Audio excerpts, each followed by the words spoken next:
నేను పార్టీకి రాజీనామా చేస్తున్నట్టు లేఖను కూడా సృష్టించింది. ఎంత దౌర్భాగ్యం, ఎంత దిగజాడుతామో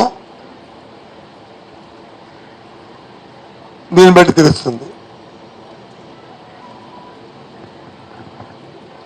లేఖ బట్టి తెలుస్తుంది ఏ స్థాయికి తెలుగుదేశం పార్టీ కూటమి దిగజారింది అనడానికి ఇది పరాకాష్ట.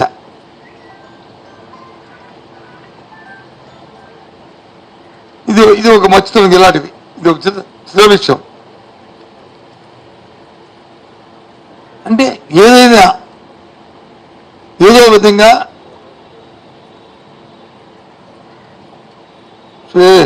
వాళ్ళకి వచ్చిన కుతంత్రాలతో క్షుద్ర రాజకీయాలు చేసి బయటపడాలని ఏం పడతారు? తెలుగుదేశం పార్టీకి చంద్రబాబుకి ఉన్న చరిత్ర ఈ రాష్ట్ర ప్రజానికి అందరికీ తెలుసు. మాయా, మోసం, దగ. అలాగే రాజశేఖర రెడ్డి గారికి, జగన్మోహన్ రెడ్డికి తెలుసు. ఏదైనా చెప్తుంది చేస్తారు, చేసింది చెప్తారు.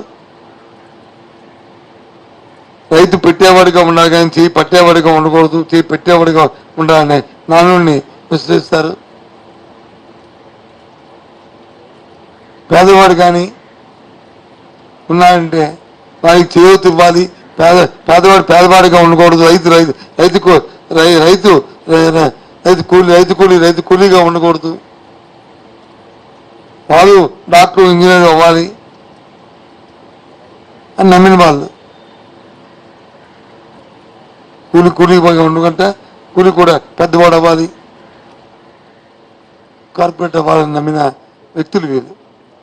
ఆ విధంగా నమ్మారు కాబట్టి, ఆ విధమైన మేనిఫెస్టోని ఇచ్చారు కాబట్టి, మాయం చెప్పకుండా 5 సంవత్సరాలు మళ్ళీ రిపీట్ చేస్తారని, 5 సంవత్సరాలు నా పరిపాలన నమ్మి మీకు మంచి జరిగితేనే నాకు ఆశీర్వాదం కోరిన నాయకుడు ఈ దేశంలో ఎవరు లేరు, జగన్మోహన్ ఒక్కరే. కాబట్టే ఆయన మళ్ళీ ఇంత పెద్ద ఎత్తున ఆయన ఆశీర్వదించిన ఆ తల్లులకి, మహిళామణులకి, సోదరులకి, అన్నలకి, తమ్ములకి అందరికీ కూడా మరొకసారి కృతజ్ఞతలు చెప్తూ, ఇదే విధంగా ముఖ్యంగా మా పార్టీ కార్యకర్తలందరూ ఉన్న వాళ్ళందరూ కూడా చాలామంది చెప్పారు, సచివాలయం వ్యవస్థ పెట్టారు, కార్యకర్తలకు విలువ లేకుండా చేశారు అని. సచివాలయం వ్యవస్థ పెట్టింది అవినీతి రూపమాపడానికి. కార్యకర్త ఎప్పుడు కూడా నాయకుడి గుండెల్లో, పార్టీ గుండెల్లో ఉంటాడు. ఏదైతే జన్మభూమి కమిటీ లాంటి అవినీతి ఏవైతుందో అలాంటివి లేకుండా ఉండడానికి సచివాలయం వ్యవస్థ, అది ఏదైతే పూజ్య బాపూజీ కళ్ళ కన్నా గ్రామ స్వరాజ్యం గుమ్మం ముందే పరిపాలన ఉండాలని కోరుకున్నారో ఆ వ్యవస్థ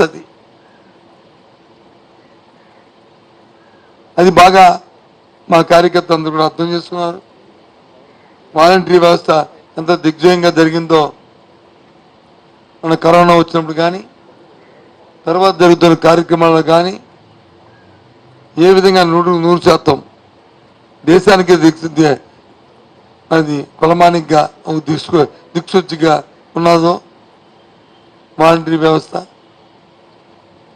వాళ్ళందరూ కూడా ఈ రాష్ట్రం సంక్షేమ అభివృద్ధిలో పాల్పంచుకోవడం చాలా సంతోషం. వాళ్ళందరూ కూడా ఏ ప్రాబ్లం నొక్కంటే ఈ కార్యక్రమాలు చేశారు. ఎన్నోళ్ళకి చూసిన ప్రయత్నం చేశారు, దౌర్జన్యాలు చేయడానికి చూశారు. మీ సమయం పాటించాం. మా కార్యకర్తలకు మేము ఇన్ఫార్మ్ చేస్తాం, మేము అందరికీ చెప్పాం.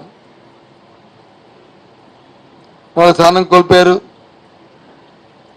చంద్రబాబు స్థాయి నుంచి భాష మీద ఇష్టం వచ్చినట్టుగా భాషని సభ్య సమాజంలో ఎవరు ఎన్ని భాషలు మాట్లాడుతున్నారు. కాబట్టి రేపు రెండు ఇంకా ఉధృతంగా ఉంటాయి. వాళ్ళ తాలూకా మాటలు కానీ, చేష్టలు కానీ, వాళ్ళ చేతలు కానీ. ఎవరు కూడా ఉద్రేకపడద్దు. మన ముందున్న కర్తవ్యం రేపు ఈ రాష్ట్రంలో మళ్ళీ జగన్మోహన్ నాయకత్వంలో అధికారం తీసుకురావాలి. పేద ప్రజలకు మనం చేయూతనివ్వాలి.